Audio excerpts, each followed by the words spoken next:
안녕하세요. 부동산에 관한 정보를 쉽게 풀어주는 부동산 SOSTV의 김PD입니다. 오늘도 좋은 말씀 해주시러 주 대표님 나오셨습니다. 대표님 안녕하세요. 네, 안녕하십니까. 공인중개사 주정환입니다. 우리가 계속적으로 이 수익성 부동산 중에서도 이 상가에 대해서 계속 말씀드렸는데요. 네네. 이 세부적인 상권 분석에 대해서 한번 말씀해 주시겠어요? 네네. 상가를 투자할 때는 상권 분석이 가장 중요한 요소라고 보시면 되겠습니다. 요 상권 분석, 쉽게 말해서 상가가 밀집이 되어 있다고 해서 상권이 좋은 상권은 아닙니다. 자, 상가만 그냥 밀집이 되어 있는 곳이죠. 좋은 상권을 형성을 하려면은 사람들이 그럼 지역적으로, 지리적으로 이동이 편하고 그만큼 사람들의 유동과 소비가 이루어져야지 상권이 좋은 상권이라고 말씀을 드릴 수가 있습니다. 그러니까 비어있는 어떤 택지개발지구라던가 신도시 지역은 비어있는 상가 건물은 많이 있습니다. 상가 밀집되어 있습니다. 그렇지만 이 상권이 꼭 활성화가 되어 있던 상권이라고 말씀드리기는 힘들다는 겁니다. 한번 전체적인 세부적으로 한번 더 말씀을 드리겠습니다. 상가가 일단은 전형적으로 이제 자연적으로 형성이 되어 있는 상권이 있고요.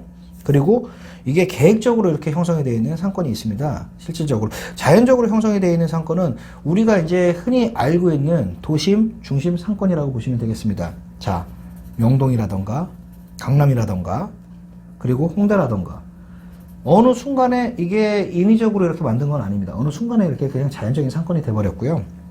인위적인 상권 같은 경우에는 이제 어떤 신도시라던가 택지개발이라던가 우리가 알고 있는 판교 신도시를 보면은요, 판교 신도시가 계획적으로 이제 만들어진 상권이라고 이제 보시면 되겠습니다. 자연적으로 형성된 상권은 아니고요. 이제 거기에 아파트라던가 어떤 많은 업무 시설이 들어오면서 자연스럽게 이제 계획적인 상권이 형성이 됐다고 보시면 되겠습니다. 근데 여기서 이제 또 한 가지 이제 좀 유의해야 될 점은 이제 상권 분석을 하시면서도 유의해야 될 점은 이제 말씀을 드리겠습니다. 대개 이제 지하철이 개통이 되고 신도시가 개발이 되고 그리고 대형 상업시설이 들어오면은 이 지역 땅값이 주택 가격이 많이 올라갑니다. 급등을 할 정도로 많이 올라갑니다. 자, 근데 상가의 투자에 있어서 상권 분석은 조금 약간은 틀립니다. 가장 일단 부동산 가격에 영향을 주는 게 첫 번째 지하철 노선 개통인데요. 지하철 노선이 개통이 되면은 일반적으로 주택은 이 노선이 발표가 나자마자 가격이 급등을 합니다. 그렇지만 상가는 틀립니다. 이 지하철이 실질적으로 들어오려고 하면은 5, 6년은 걸립니다. 계획만 발표되고 공사가 되고 실질적으로 이 지하철역이 생기고 사람들이 유동이 달리려면 5, 6년이 걸린다는 겁니다. 그러니까 상가 투자에 있어서는 주택 투자랑 틀리게 지하철 노선이 개통이 된다고 발표만 됐다고 해서 이 지역을 투자를 하시는 거는 좀 더 검토를 하셔야 된다는 얘기입니다. 그리고 두 번째, 신도시나 택지개발이나 어떤 뉴타운 지역의 이슈를 인해서 대단히 개발입니다. 이것 또한 주택 지역에서는 이런 이슈가 생긴다고 하면은 가격은 많이 폭등을 하고 정말 사람들이 많이 찾습니다. 그렇지만은 상가를 투자를 할 때는 또 상권 분석을 할 때는 이런 지역이 마냥 좋지만은 않습니다.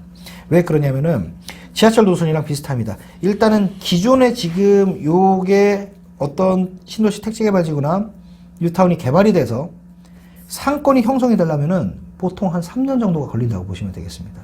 그러니까 지금 이제 이미 건물이 지어졌습니다. 이미 건물이 지어졌다고 해서 요 아파트가 많이 들어온다고 해서 바로 요 상권이 좋은 상권이 아니고 요거는 한 3년 정도를 보셔야 되는 겁니다. 3년 정도를 보셔야 되는 거고 가장 이제 조금 더 경계를 해야 될 거는 대형 상업시설에 이제 들어오는 겁니다.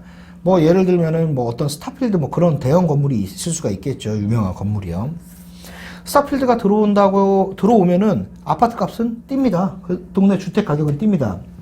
그렇지만 상가를 투자하는 분의 입장에서는 내가 거기에 아파트 단지에 투자를 했습니다. 아니면 그 지역 상가에 근린 상가를 투자를 했습니다. 이런 어떤 대형 건물이 들어오다 보면은 요 소비자들 패턴 자체를 그쪽으로 뺏길 수가 있다는 겁니다. 그러다 보니까 요 대형 건물이 들어온다고 하면은 어느 정도의 다시 요 기본 투자를 하시는 거에 있어서 또 검토를 하시는 방법이 바람직한 상가 투자 방법이자 상권 분석 방법이라고 보시면 되겠습니다. 네.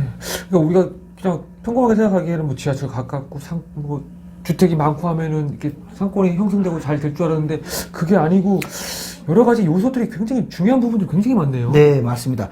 특히 이 상가 투자에 있어서 상권 분석의 요소는 상당히 매우 중요합니다. 그리고 수익률이랑 직결이 되는 부분이기 때문에 상당히 중요한 부분이라고 생각하시면 되겠습니다. 아, 네, 알겠습니다. 어떻게 여러분들 좋은 도움이 되셨나요? 다음 시간에도 더 좋은 부동산 정보로 찾아뵙도록 하겠습니다. 감사합니다. 감사합니다. 네, 고맙습니다.